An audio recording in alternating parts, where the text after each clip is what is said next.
Assalamualaikum warahmatullahi wabarakatuh. Para siswa sekalian, bagaimana kabarnya? Semoga kita selalu dilindungi Allah Subhanahu wa taala, diberikan kesehatan dan diberikan kekuatan. Baiklah para siswa, setelah kita kemarin membahas tentang materi seni lukis, nah sekarang kita masuk ke pembahasan yang selanjutnya. Di bab selanjutnya adalah tentang kita akan membahas tentang seni patung ya. Nah, seni patung ini mungkin kita sudah mengetahui seperti apa patung itu ya. Nah, pengertian dari seni patung adalah patung merupakan seni rupa 3 dimensi ya. Seni rupa 3 dimensi. Jadi yang artinya untuk 3 dimensi ini bahwa ukuran ataupun juga bentuk dan volumenya ada gitu ya. Jadi maksudnya mengukur kepada memiliki dari bentuk dan ukuran juga. Nah, patung ini dari sebuah pengertian patung, bahwa patung itu adalah diartikan sebagai benda tiruan bentuk, bisa berbentuk manusia, juga bisa berbentuk hewan, ataupun juga bisa berbentuk dengan tumbuhan. Nah, berbagai macam bentuk lah, seperti yang kita lihat beberapa di sekitar kita. Mungkin patung ini bisa kita saksikan dimanapun gitu ya, dan bisa kita lihat dimanapun, baik di pinggir jalan ataupun di dalam gedung ataupun di tempat-tempat yang lainnya. Nah, patung diartikan sebagai benda tiruan bentuk daripada manusia ataupun juga tumbuhan. Patung juga bisa juga diartikan bentuk yang memiliki sebuah keindahan. Nah, jadi kalau mengartikan bahwa patung itu memiliki sebuah keindahan, kita bisa melihat dari patung-patung yang mungkin bisa di taman-taman rekreasi lah ya, seperti ya di taman mini ataupun juga di taman-taman tempat-tempat permainan. Nah, jadi dari pengertian patung ini sendiri, bahwa patung selain memiliki bentuk ataupun volume dan isinya, juga mengandung mendapatkan di dalamnya arti sebuah keindahan ya. Jadi bagi pembuat patung itu sendiri khususnya, dan juga bagi kita sebagai penikmat ataupun yang melihatnya, itu ya. Baiklah para siswa sekalian, untuk yang selanjutnya adalah fungsi patung. Nah, dari fungsi patung ini, jadi sebelum mungkin dari beberapa pengrajin ataupun juga pembuat patung, selain dia memiliki sebuah kemampuan membuat patung ataupun juga hobi ataupun juga menjadi sebuah alat pekerjaan. Nah, di sini juga patung memiliki fungsi. Nah, fungsi itu adalah ya, dari kegunaan patungnya itu sendiri. Nah, untuk apa sih dibuat patung itu? Nah, ada beberapa jenis dari kategori tentang fungsi patung itu sendiri. Yang pertama adalah untuk fungsi patung adalah fungsi patung religi. Nah, patung religi ini adalah biasanya religi ya, yang berkaitan dengan religi. Religi itu yang berkaitan dengan sebuah dengan keagamaan. Nah, contohnya misalkan patung-patung yang kalau di agama lain kan ada di tempat-tempat beribadah mereka ya, patung di vihara ataupun juga di pura ataupun sejenisnya di tempat-tempat ibadah yang lainnya. Nah, patung ini sendiri yang berkaitan dengan religi biasanya dibuat secara khusus ya, seperti kita melihat di mana ya, Jogja ya, ada di namanya apa itu, di Borobudur. Mungkin itu patung-patung yang dibuat di Borobudur itu ya memang disengaja dibuat untuk tempat beribadah agama-agama agama Hindu ataupun Buddha di sana. Nah, patung religi ini ya biasanya bentuknya ya khas lah gitu ya. Khas itu karena mereka memiliki tokoh-tokoh, maksudnya tokoh-tokoh itu apa ya, bukan tokoh, namanya yang di kepercayaan mereka lah gitu ya, yang mereka percayai, kayak dewa-dewa, dewi seperti itu. Nah, itu adalah salah satu bentuk-bentuk patung-patung religi yang mungkin fungsinya adalah sebagai tempat beribadah untuk mereka. Dan yang kedua adalah patung monumen. Nah, patung monumen ini adalah biasanya kita bisa melihat di mana kalau patung monumen. Nah, kalau patung monumen ini biasanya kita di tempat-tempat yang bersejarah ya. Nah, bersejarah ini biasanya kita temukan di monumen-monumen seperti di Indonesia itu di Monas ya, di Monas. Nah, itu kan Monas itu sejarah ataupun ikon dari lambangnya Indonesia ya, monumen nasional ya Monas. Nah, di sana banyak tuh patung-patung presiden, kemudian tokoh-tokoh lah gitu ya, tokoh-tokoh para pejuang, para sejarah yang ada di negara kita gitu ya. Nah, jadi monumen ini patung sebagai fungsi monumen sebagai pengenangan kita, memperkenalkan sejarah bahwa para tokoh-tokoh sejarah yang ada di Indonesia itu seperti ini bapak ini, ibu ini gitu ya. Nah, dipatungkan, dibuatkan sebuah patung. Yang selanjutnya adalah patung, fungsi patung sebagai arsitektur. Nah, kalau yang berbentuk arsitektur ini adalah sebagai konstruksi bangunan. Nah, konstruksi bangunan itu arsitek ya, seperti halnya konstruksi bangunan yaitu seperti yang tadi tugu Monas gitu, kayak gitu ya. Nah, kemudian ada juga patung dekorasi. Patung dekorasi ini adalah patung menghias bangunan yang memperindah lingkungan taman ya. Itu seperti yang tadi Bapak bilang, pengertian dari patung sendiri ya, sebagai penghias ataupun juga memperindah dari sebuah ruangan yang kosong. Nah, jadi dekorasi ini istilahnya memposisikan tempat-tempat yang kosong, dan sehingga saat diisi dengan patung ataupun juga ditempatkan sebuah patung di situ menjadi komplit lah, jadi indah dan bagus. Dan yang selanjutnya adalah patung seni. Patung seni ini ya dibuat sengaja untuk sekedar keindahan. Biasanya patung seni ini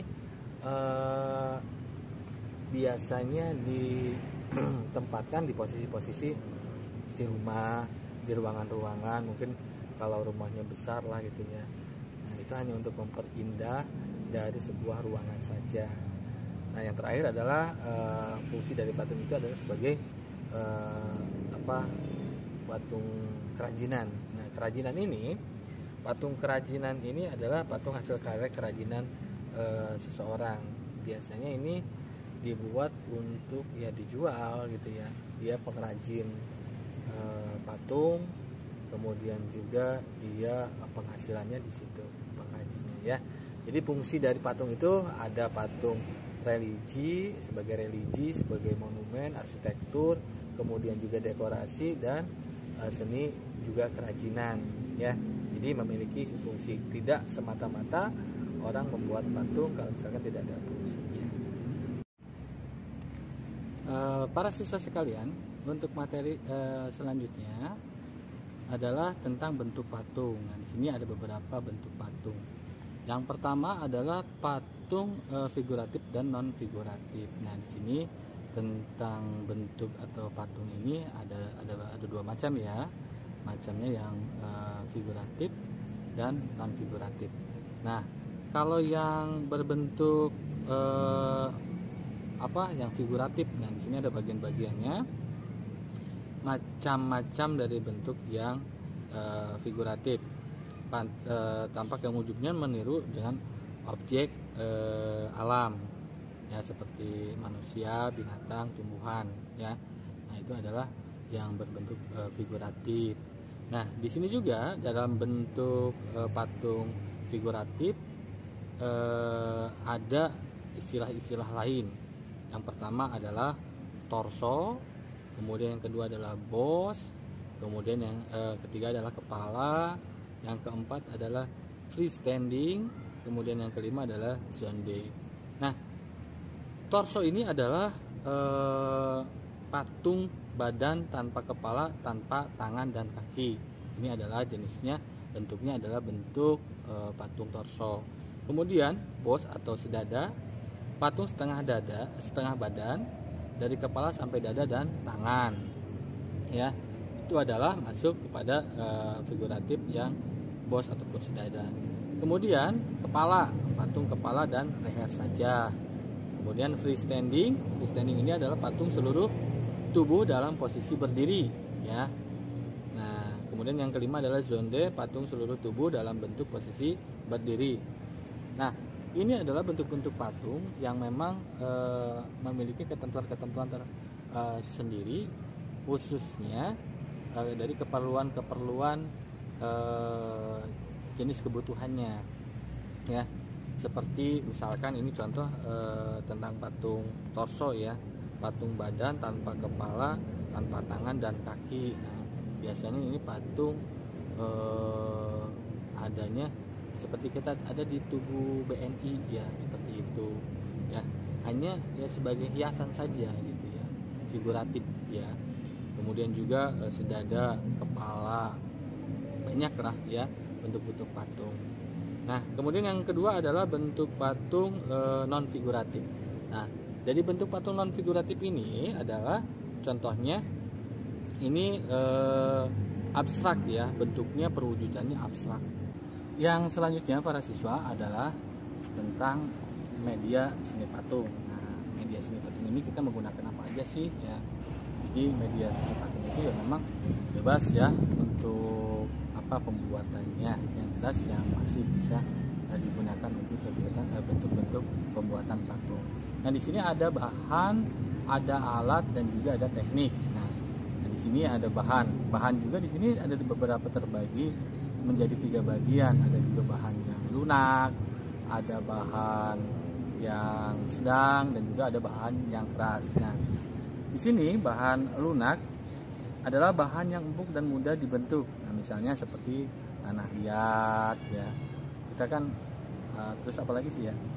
Plastisin, kemudian krek, sabun. Nah, biasanya kan kita suka membuat kerajinan dari tanah liat, membentuk apa? Ya minimalnya kita seperti membuat asbak. Nah, itu adalah bentuk jenis dari pembuatan dari bahan patung ya. Jadi berbagai macam bahan, khususnya di bahan lunak ini bisa kita gunakan untuk pembuatan patung. Yang jelas ini karyanya itu adalah ditekankan kepada imajinasi dari seorang yang membuat patung itu. Jadi benar-benar sangat dikedepankan lagi dari kemampuan seninya gitu ya. Itu untuk yang menggunakan bahan-bahan yang lunak. Kemudian yang kedua adalah bahan sedang. Nah, bahan sedang ini biasanya kita menggunakan kayu, jadi keras enggak, kemudian lunak juga enggak gitu ya. Ya seperti kayu lah ya. Kayu pun memang ada yang keras, ada yang biasa aja yang lunak ya. Mungkin seperti kayu kayu sengon, kayu randu atau kayu-kayu mahoni. Nah, ini adalah kayu-kayu yang dianggap bisa untuk bahan sebagai pembuatan patung ya. Ini patung ini ya memang bisa apapun kita dari bahan apapun kita bisa buat. Yang jelas kemampuan dari seorang pembuat seni patungnya itu sendiri. Kemudian yang ketiga adalah bahan keras. Nah, bahan keras ini seperti ya batu ya, kemudian juga marmer. Nah, itu adalah bahan-bahan yang sangat keras sekali ya, seperti itu kan Borobudur kan dibuat dari batu dibuat oleh batu. Nah, waktu zaman dulu mungkin saat pembuatan patung tersebut fasilitas ataupun juga alat-alat yang mereka gunakan itu ya sangat minim dan sangat jarang sekali, sehingga ya itu dikedepankan kemampuan dari seseorang yang membuatnya. Nah, kemudian selain bahan juga ada yang namanya alat. Nah, alat di sini ada beberapa jenis ya, ada butsir, kemudian juga ada meja putar, pahat, palu, cetakan ataupun yang lainnya. Nah, di sini untuk pembuatan alat sendiri biasanya alat itu yang seperti yang tadi Bapak bilang, keterbatasan mungkin tidak menjadi salah satu faktor untuk menghalang dia si pelukis ini si pembuat patung ini berhenti untuk membuat patung ya. Karena pada zaman dahulu juga Borobudur bisa dibuat dengan alat apa adanya. Nah, apalagi dengan sekarang berbagai macam alat yang bisa digunakan si para seniman pembuat patung ini mereka bisa menggunakan ya. Kemudian yang terakhir adalah teknik. Nah, di sini teknik ada beberapa teknik ya. Teknik pahat atau ukir. Nah, jadi ada yang bentuknya diukir seperti mungkin membuat yang dari kayu ya kalau diukir itu, ataupun juga dipahat gitu ya. Ataupun juga dari batu juga bisa, itu dari pahat tekniknya. Kemudian juga ada teknik butsir. Nah, teknik butsir ini adalah teknik membuat patung dengan menggunakan bahan lunak. Nah, seperti tanah liat ataupun yang lainnya.